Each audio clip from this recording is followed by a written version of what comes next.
the dosa. This is a very most popular dish in South India, especially from Tamil Nadu. It's making with rice. This is in Tamil Nadu people usually take this for their breakfast. So every day they take this dosa, idli, uttapam. There is many variety of dishes, more than 50 varieties of dishes. Usually they take normally.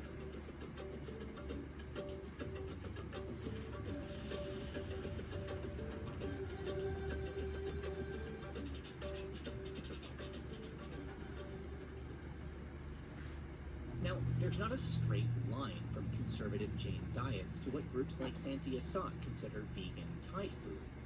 But there is a line. And to tell that part of the story, well, we need to pick this up around 2,500 years ago with the very beginning of Buddhism.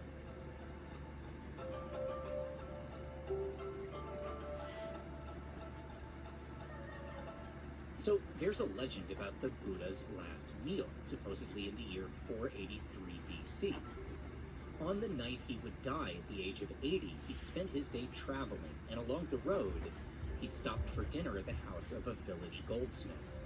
He'd eaten and then continued on, but that night, when he knew his last breath was coming, he'd committed one final act of selflessness.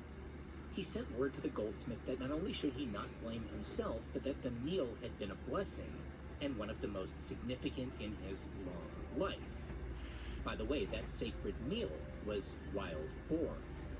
See, the Buddha himself was not a vegetarian.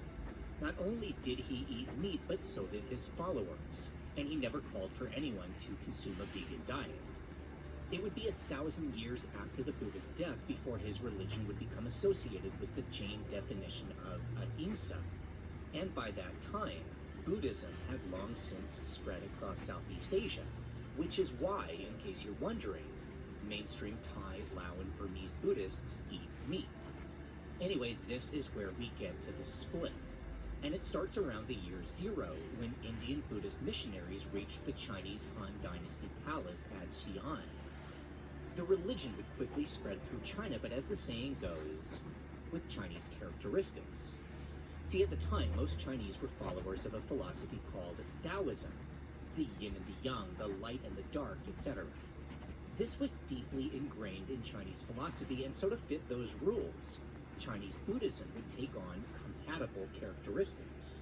For example, there were ancient sects that claimed that Lao Tzu, the founder of Taoism, had actually been the Buddha reincarnate, or had been reincarnated as the Buddha, or even that he himself was the Buddha.